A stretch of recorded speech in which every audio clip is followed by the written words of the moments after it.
begin?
Our opening words this morning are actually a responsive reading, so you can search around in your gray hymnals for number 551.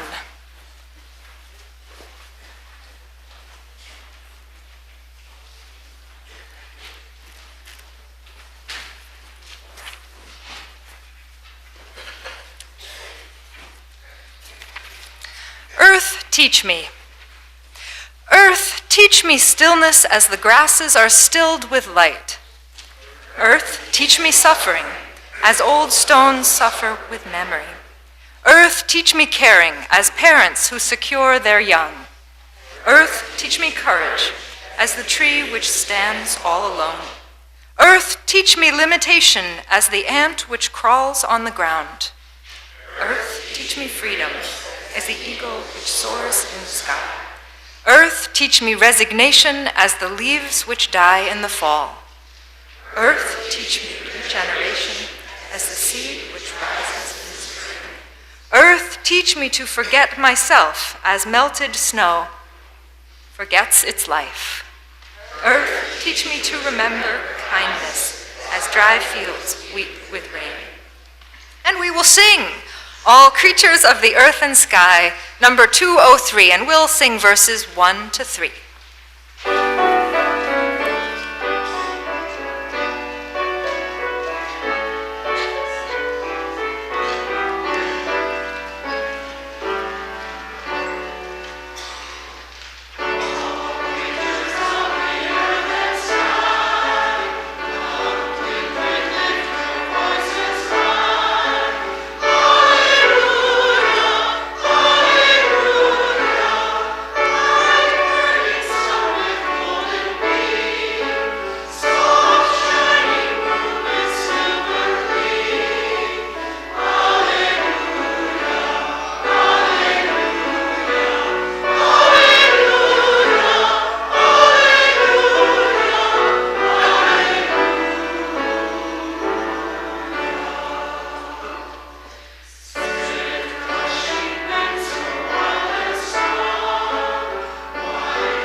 And please stay standing for our unison affirmation, which can be found on the inside of your order of service.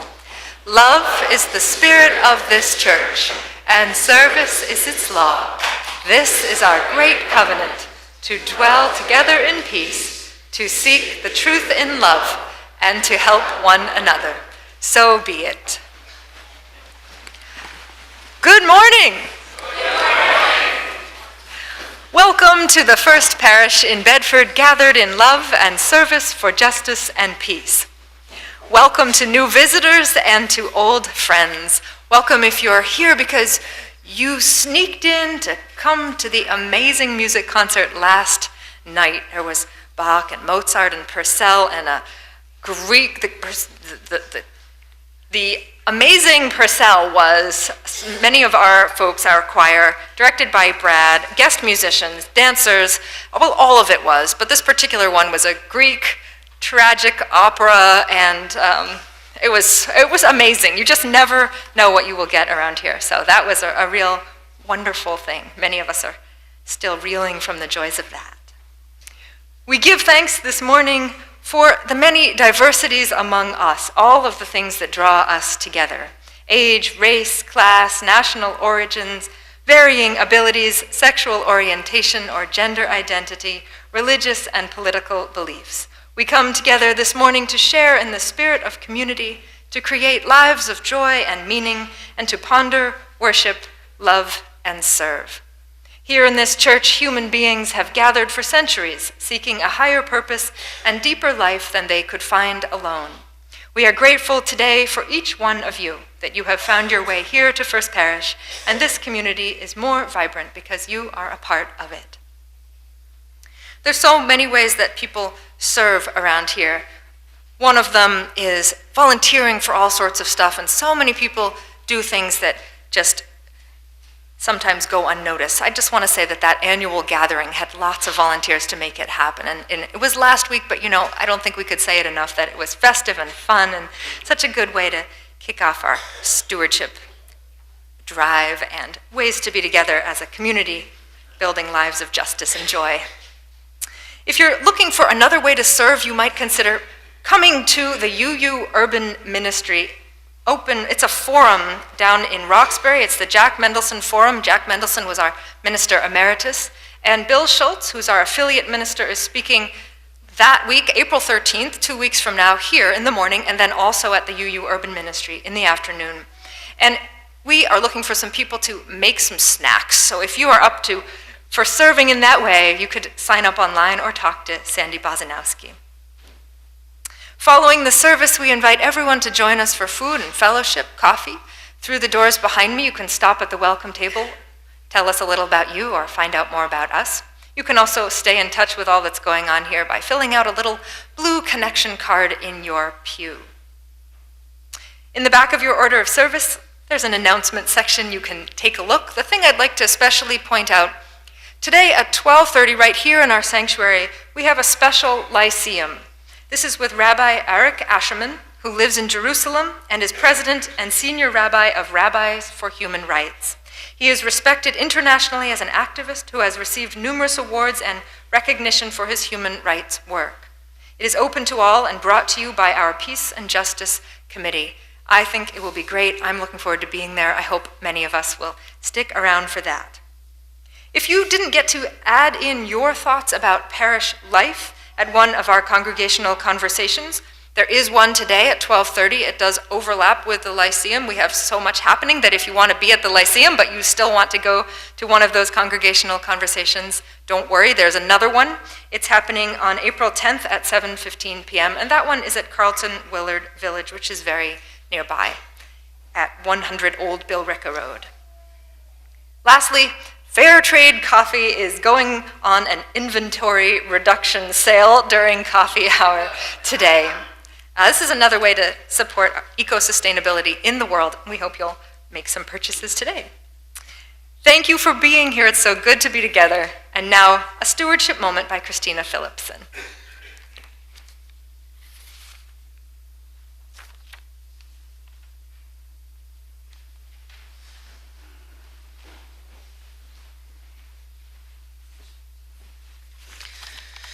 Good morning, everyone.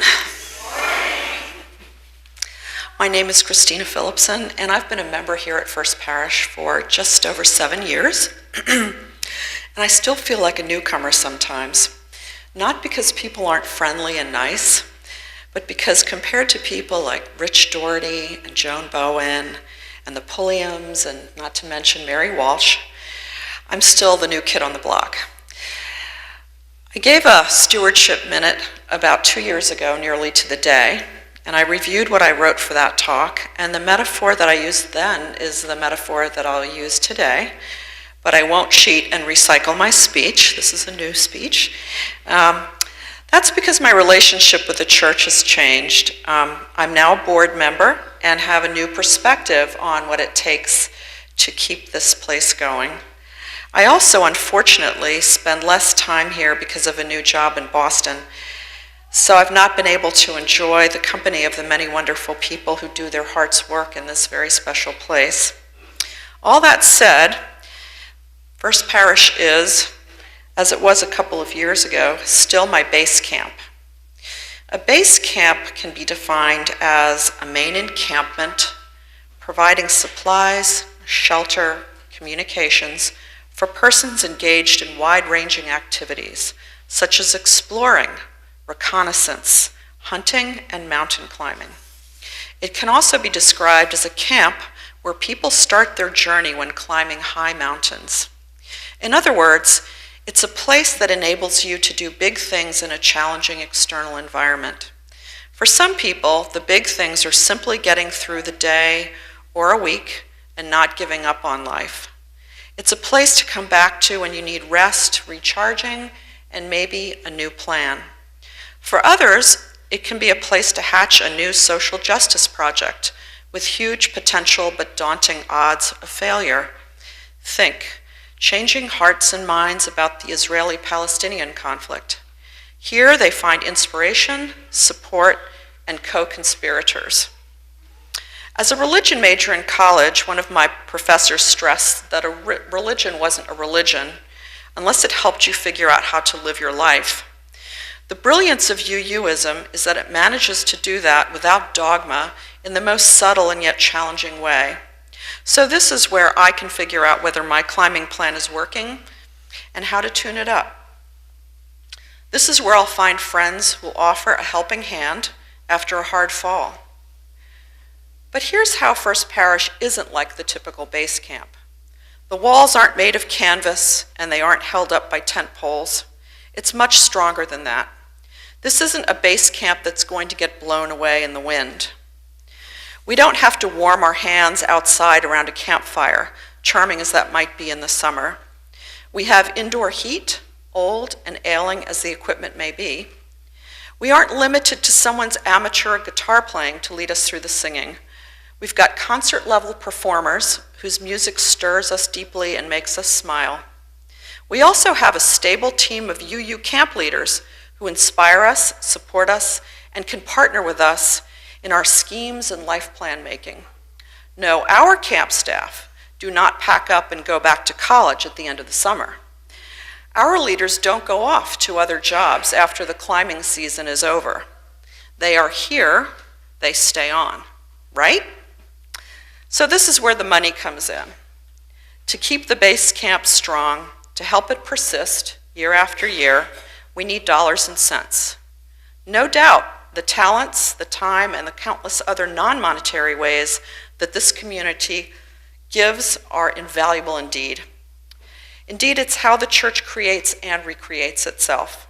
But if we as a community want a base camp to return to, we have to keep the walls strong, the furnace going, the lights on, the kitchen cooking, and for sure, we want to keep the camp leaders from having to pack up and leave at the end of the summer. So please consider how First Parish might be your base camp and how you'll help keep it going. Thank you.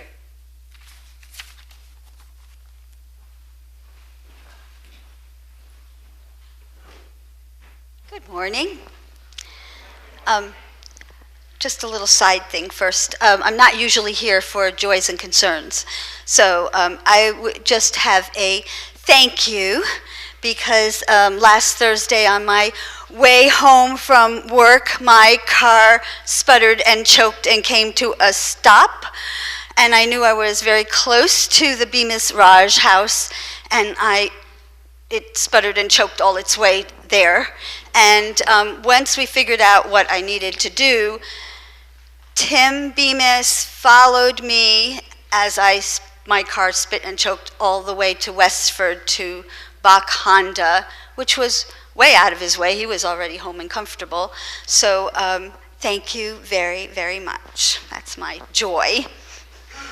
People I can really turn to at First Parish when things happen. Speaking about things that happen, this happened.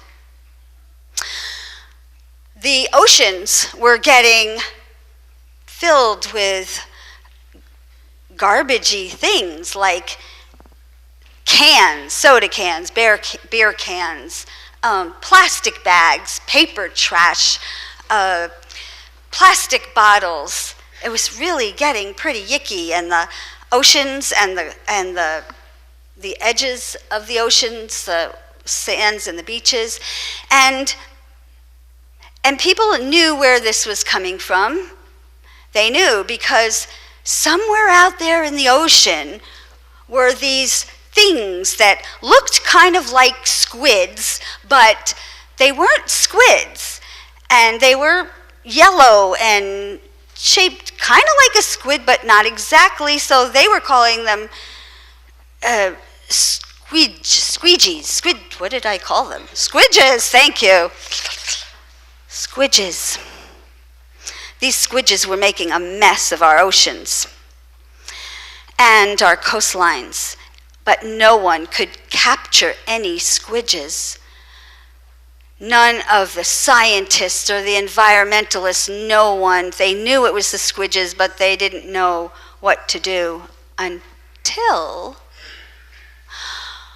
one day, Caesar, a little boy from a fishing village, was out on the water pulling up his nets when something strange was in his net that he had never seen before. And he gently pulled up the net, and he picked this thing up, and it didn't look like anything he had ever captured before. And, well, it had a plastic bag sort of hanging out of the back of it. It must be a squidge. So he took the squidge, and he put it in his basket very carefully, and he put a lid over it very tightly, and he brought it back to his village, and he showed some people. So people came to see the squidge, and they told other people, and more people in the village came to see the squidge. And soon everyone in the village had come to see the squidge, and people in villages beyond came to see the squidge. And then people in the little towns, and then in the big cities. And people started coming from actually all over the world. This one time, a lot of people showed up. There were government people from all over the world, and scientists, and someone with a big camera. They were going to look at the squidge, and they were going to open it up and see what was in it. And the camera was going to record it all so that everyone at home and in other places could watch it on their TVs or on big screens coming from the internet, and everyone wanted to see what made up a squidge. So they opened it. And inside, they were very surprised to find a little spaceship. And then out of the little spaceship came these little beings.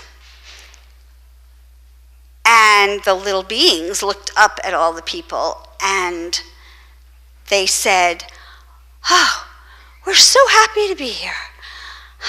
You see, we all come from a planet in a galaxy far away, and our planet was being destroyed.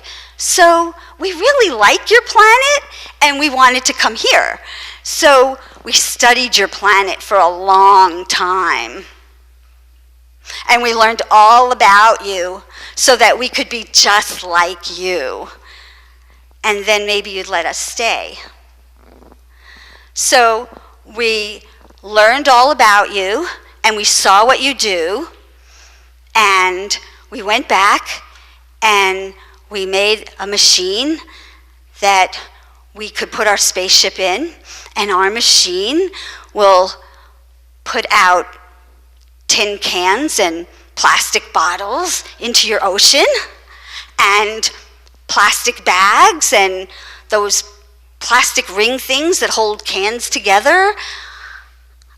So we've been doing that, and are we doing it right? Are we doing a good job? Can we stay?" And then nobody else said a word. Everybody else was just thinking and quiet. And I'll bet you I don't have to tell you what they were thinking. So the people decided that what they would do is make a promise to take care of their planet, to take care of our Earth, and to teach others to take care of it too. And that's what they did. And the squidges, well, they're still around. They're around in a lot of places, some even here.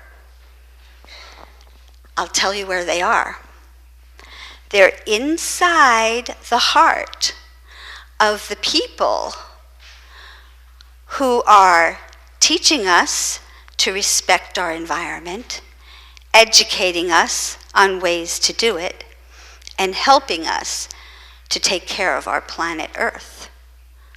So, if you see one of those people, or if you know one, you can say, hey, I'll bet you have a squidge inside your heart.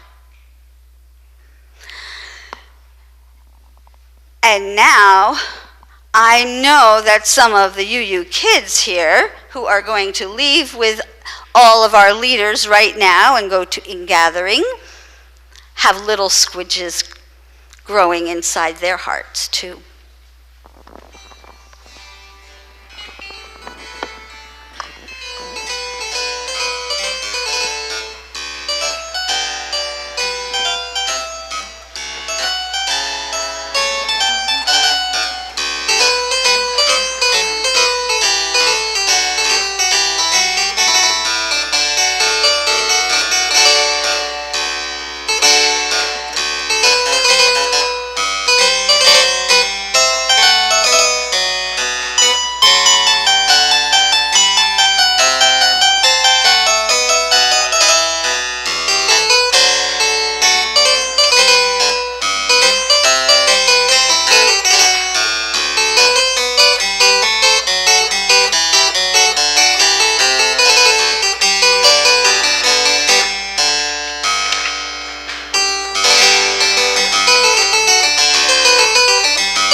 My name is Sharon McDonald. I'm a member of the lay pastoral care team.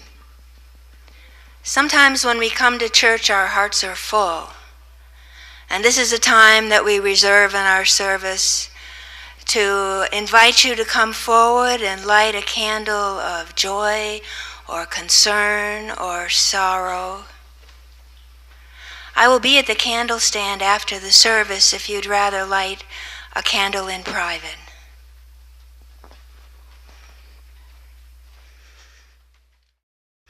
And I will light one more candle for the silent joys and concerns we keep in our hearts.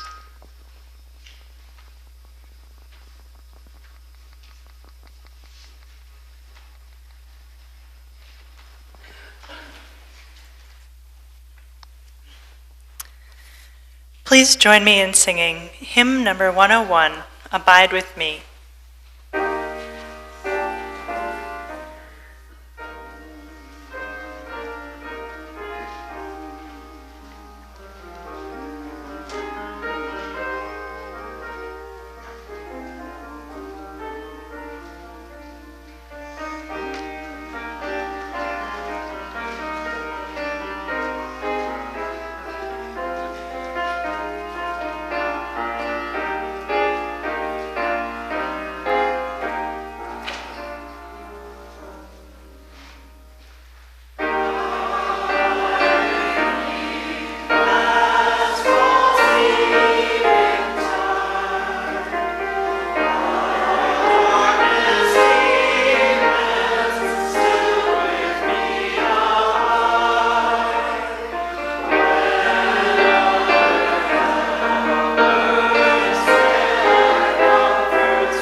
And we'll share in a moment of quiet together.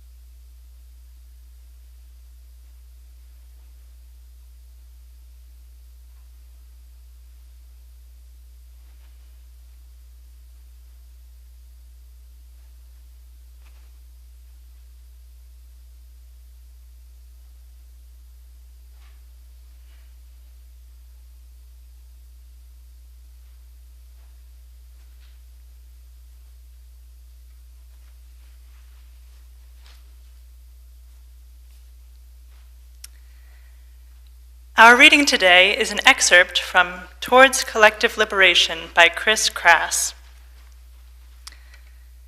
Capitalism and other systems of oppression are designed to make almost everyone feel inadequate, isolated, and powerless.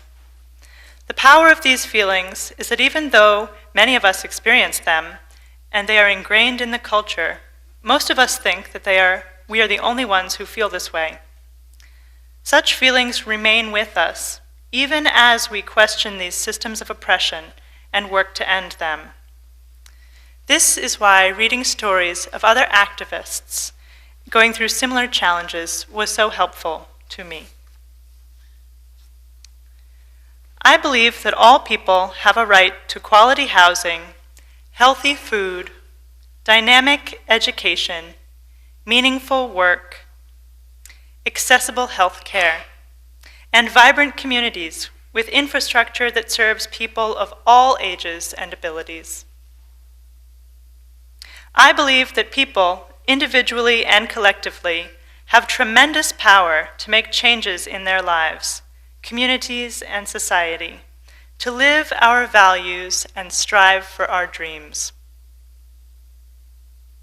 I believe that the history of how things have come to be the way they are is profoundly important to understanding the world around us, who we are in the world, and what kind of world we want to live in.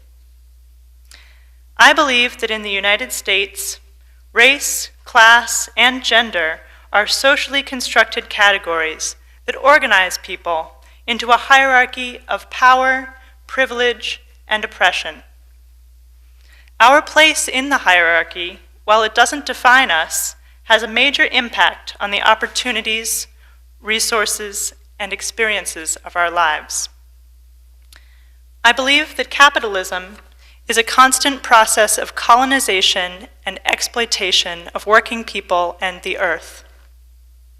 However, I also believe that we can create alternative economic models that unleash the creative and productive capacities of our societies in ways that distribute resources fairly and respects our shared dignity and the ecosystem.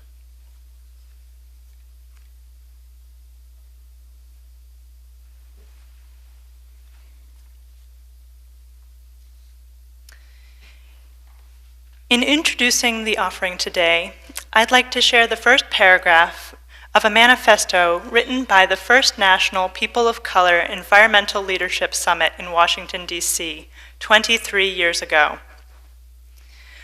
We, the people of color, gathered together at this multinational People of Color Environmental Leadership Summit to begin to build a national and international movement of all peoples to fight the destruction and taking of our lands and communities, do hereby reestablish our spiritual interdependence to the sacredness of our Mother Earth, to respect and celebrate each of our cultures, languages, and beliefs about the natural world and our roles in healing ourselves, to ensure environmental justice, to promote economic alternatives which would contribute to the development of environmentally safe livelihoods, and to secure our political, economic, and cultural liberation that has been denied for over 500 years of colonization and oppression, resulting in the poisoning of our communities and land and the genocide of our peoples, we do affirm and adopt these principles of environmental justice. I chose this today because here at First Parish, we, I believe, seek to reestablish our spiritual interdependence to the sacredness of our Mother Earth. We do this through our work in the local community, through our international work, and through creative services such as the lay-led service called Lava to Life. Freely we have received, freely we give. This morning's offering will now be gratefully received.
That was lovely. We don't always get a harpsichord in the church. I can't start with my sermon without a little shout out to my fiance Donnie, who's here with us today. He surprised me, and I didn't know he was here until about 5 minutes ago.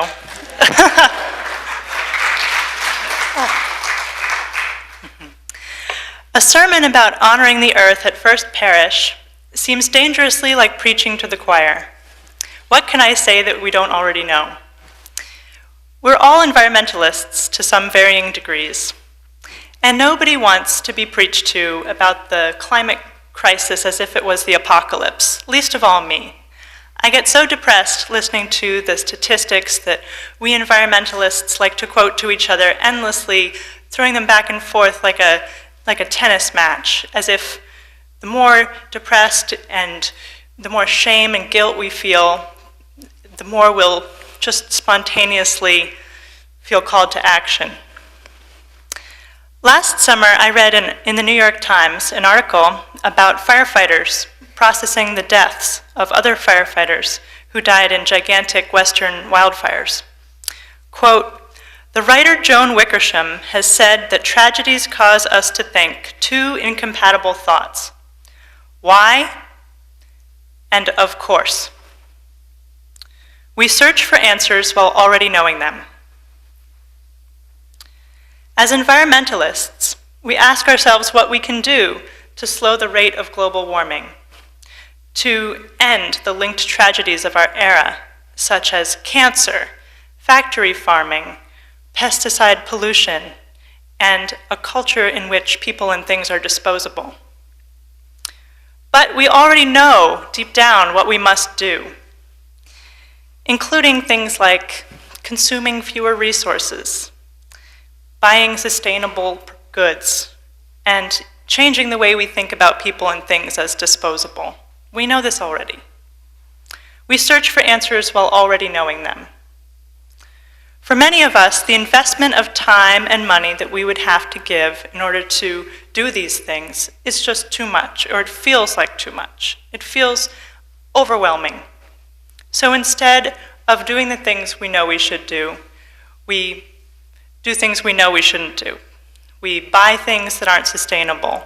We throw things away that we know we should recycle or reuse or keep using.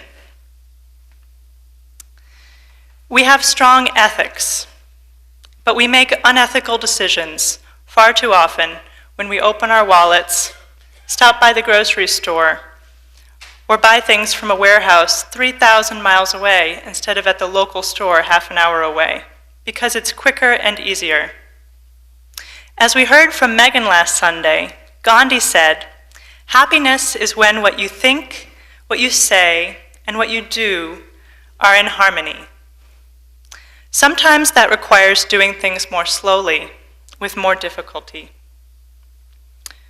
While I would honestly love to live off the grid someday, I'm not suggesting that we all need to quit our jobs and live in log cabins and hunt and gather from the woods and barter for homemade food and homemade clothing with our neighbors. Consumer culture is unfortunately the current fish tank that almost all of us swim in nowadays. And we're not going to kick our addiction to fossil fuels overnight. Change will take time. It will be gradual, but it will happen. I believe we are a part of a larger international sustainable revolution, which doesn't get very much press because it's not flashy, not particularly sexy, and not depressing at all. I believe that the places we spend our money and the things we buy will be more sustainable 10 years from now than they are now. I also believe that the amount of pollution U.S. factories emit and trash dumped in the U.S. will be less per capita in 10 years. Predictions like this make me hopeful that lifestyle changes we're making now are part of a movement towards a more healthy and happy American culture in which people and animals are respected as individuals with inherent worth and dignity. I'm often inspired when I think about sustainability by stories of places in other countries where people have found inventive solutions to environmental questions that we wrestle with here. When I studied abroad in Australia in 2008, I saw many examples of a local culture of doing things more slowly and taking the time to do things well. Often this involved building things to last and being creative with very limited resources. It was not uncommon to see old American pickup trucks from the 1950s still used as utility vehicles by ordinary people who fixed them up themselves to keep them running for 60 years or more. I visited a beautiful 3-story house that cost $20,000 to build because it was constructed out of reclaimed wood from old houses that had fallen down. Another creative person who liked to reuse things made all the railings for their house out of old Singer sewing machine table legs. The local culture in that part of Australia appeared to me to value creativity, to value resourcefulness and making do more than it valued speed, efficiency, or purely productivity. There was one particular family in tropical northeast Queensland who surmounted incredible odds to build a sustainable cattle ranch on the edge of the outback. The natural environment there is stunning. Picture giant ferns and flowers the size of your head growing alongside a series of little waterfalls frequented by parrots, giant butterflies, and wild horses. The man that I'm thinking of grew up on a small farm in Belgium, and the woman I'm thinking of grew up on a ranch the size of Belgium in the Australian outback. And they met, of all places, in London as investment bankers. After they bought property in a part of the outback, which was prone to lightning, flood, and droughts, among other things, the man had to, or chose to, leave his native continent behind, leave his wife and their newborn baby, to camp in isolation for a year, during which time he was cutting down trees, damming streams, digging fences and fire breaks, building the house they would one day live in, and barns out of corrugated tin, wood, and glass. During the hurricane season, in which it rains torrentially every day, he wrapped himself in a tarp and slept on the ground in a muddy ditch. It took a year of living like this, without a job, without good food, he probably just ate beans, honestly, and without shelter, to be able to now raise their child the way they dreamed. They reuse everything now, down to the last tin can. And they're able to do that because of habits and systems built over years of sacrifices that they all made together. Life seems to be harder in some ways for farmers in the rural outback, where if you get caught on the barbs of a wait-a-while vine, you will literally be waiting for someone to rescue you. But the people I talked to seemed to think that their lives were happier and more satisfying than they had been in the European countries they had lived in before. For one thing, the lifestyle is noticeably less materialistic, and the gap between rich and poor is smaller. The people in far north Queensland have a cultural practice that I would like to adopt here in Massachusetts. Every day at 10 a.m., everyone from the self-employed to crews of roadside construction workers stop to have smoko. Smoko, you may ask, you may wonder what smoko is. Smoko began as a glorified smoking break, but it has evolved into a beautiful time of day when people share cookies, cakes, and little sandwiches over tea and coffee. Wherever you go, you see groups of people standing around card tables with checkered tablecloths. Smoko breaks up the morning and is just plain fun. No one seems concerned there that it requires volunteers lugging card tables around and cooking food every day, or that it slows down the work week. Maybe smoko increases productivity by increasing morale. Either way, the local culture values smoko, which I took to be an expression of their deep love of life and their love for taking the time to build community. I met a new community of UUs a few weeks ago at the UU Allies for Racial Equity Conference in Cleveland. While I was there, I went to a workshop about anti-racist environmental justice. There I heard that anti-racism work and environmentalism are connected, and they must be undertaken at the same time. This is crucial. Luckily, our 7 principles were designed to help us resist the systems of interlocking oppression that we live in. And our UU religion is a huge asset in this work. I can't stress that enough. The people at the conference said that due to the dominant culture of capitalism, consumerism, big corporate interests, and the more is better, never enough myth, we've been trained, are being trained, and train ourselves to think that the world is a certain way. They called this problem control mythologies, and they encouraged people who want to do anti-racist environmental justice to think about what the control mythologies in our communities are and how they are used to control us and prevent us from deviating from the dominant paradigm of how to interact with resources, neighbors, and environment. For example, the idea that whiteness is better is a control mythology. The idea that we can buy things and throw things away at the rate we do today without any negative consequences is a control mythology. Our minds clearly suffer from being colonized by myths like these, but many people superficially appear to benefit from them because of race, class, education, or location. Chris Crass, the author of Towards Collective Liberation, says, "You shouldn't be ashamed that you've been raised in a white supremacist society. You should be enraged." The same goes for the rest of the control mythologies we wrestle with on a daily basis. Control mythologies encourage ethical people to do unethical things over and over and over again. And that is not our fault, but it is not okay.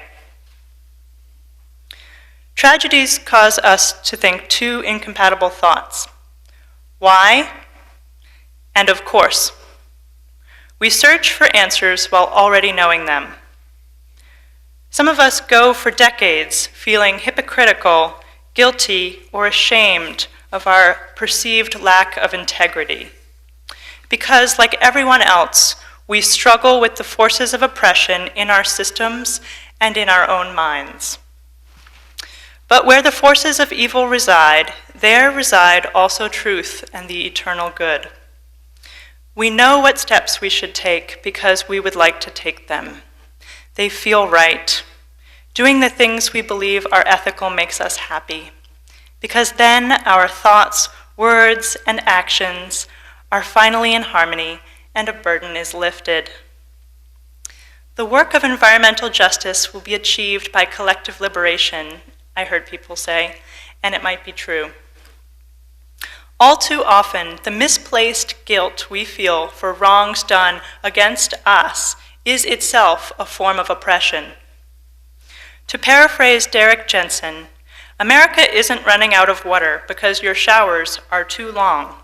It's running out of water because of golf courses, factory farms, fossil fuel extraction, and big industry.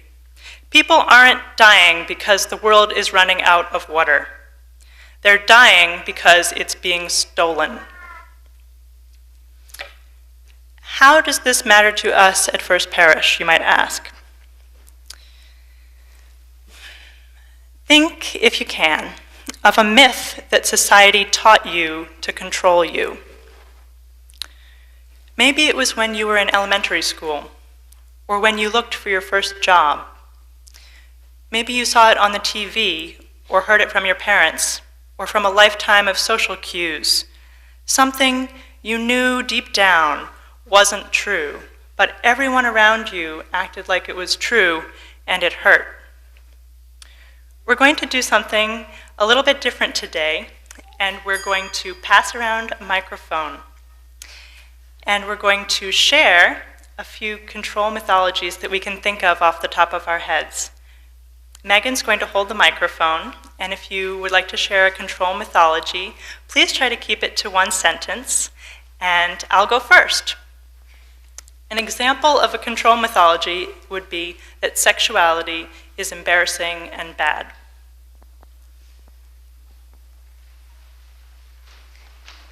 Say your name. Holly Hosmer. I have two. Be good, because Santa knows what you do. And the second one, my kindergarten-age granddaughter told me just the day before yesterday, I don't think wishing upon a star does any good.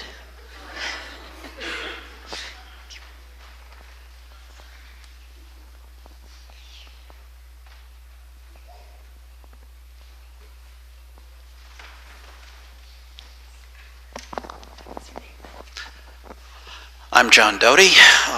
I'm an anachronism here, but I'd like to challenge our minister with something that I think is one of her control mythologies. And that is the notion that there is something natural about agriculture. Agriculture is a profoundly sophisticated technology and has been for 10,000 years. And it's not particularly ecologically friendly, no matter how you do it.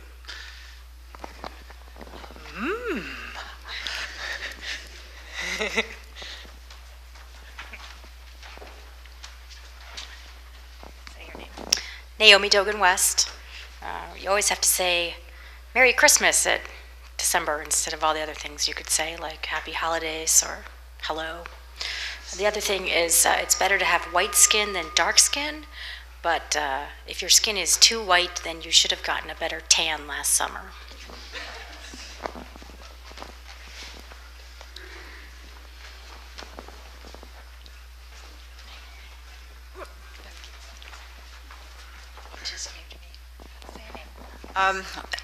I don't like the control mythology that gray hair means you're really, really, really old.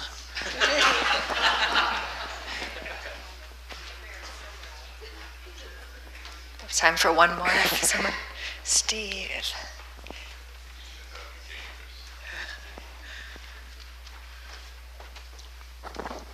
I'll create the second challenge.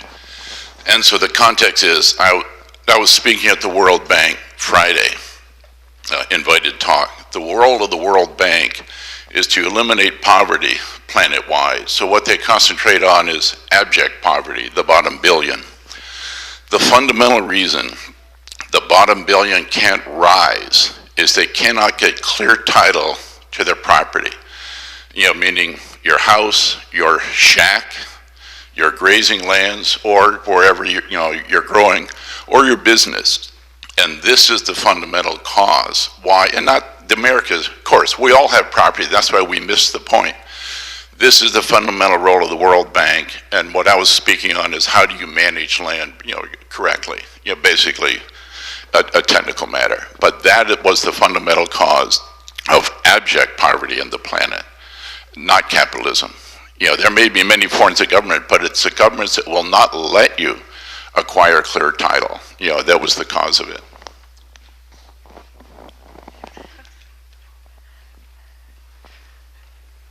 How's that? Fascinating. One more? You want to just speak loudly, Ron? I've never had a problem speaking loudly.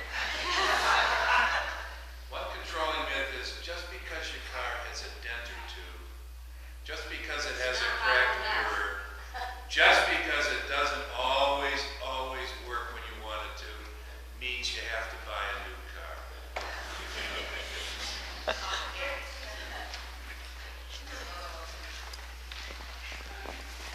Tell us your name. I'm Nancy Willette. If you're fat, it means you have no self-control.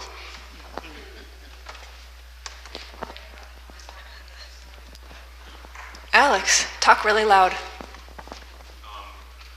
There's a popular control mythology about, not popular with me, but that if you show your emotions openly, then you're weak. Alex's comment was there's a popular control mythology that if you show your emotions, then you're weak. All right, thank you. Thank you all. Thank you all for participating in that. Now that we've shared some examples of control mythologies, think about something you can do to break down one of these myths. What can we do to reclaim a little psychological peace in our lives? Collective liberation means working to liberate the inner self, humans, animals, plants, and entire ecosystems from systems of domination and oppression. No one is free while one of us is forced to serve an unjust system. As environmentalists, we move forward with the best interests of the human soul, plant-animal interactions, and communities of plants, animals, and humans, both local and migrating. Everyone matters, and everyone counts. Maybe we can honor the earth this year by noticing the control mythologies around us and speaking out in every small or large way we can. A better world is possible when we take the time to pull together for the collective liberation of the biodiversity within us and around us. Thank you.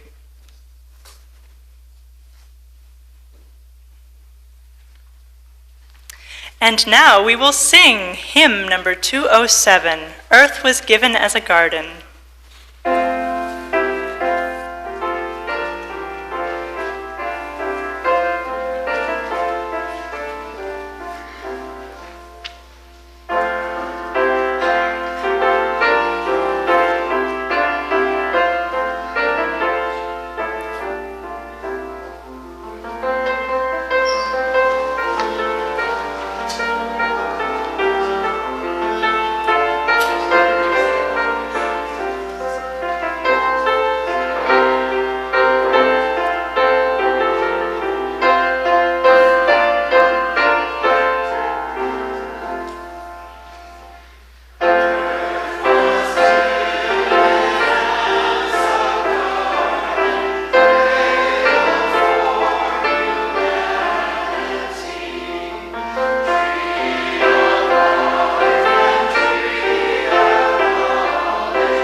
In the words of Jane Dwinell, being frugal is not just about money. It's about being who we are as individuals and making conscious choices about how we spend our money and our time. It's about understanding the difference between our wants and our needs and how our emotional lives affect all of it. We're not perfect, and we shouldn't pretend to be.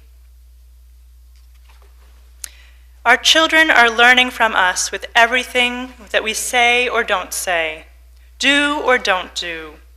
They're watching for cues to learn how to be in the world. It's our job to teach them the fullness of life and also to live our own lives fully at the same time. Go in peace.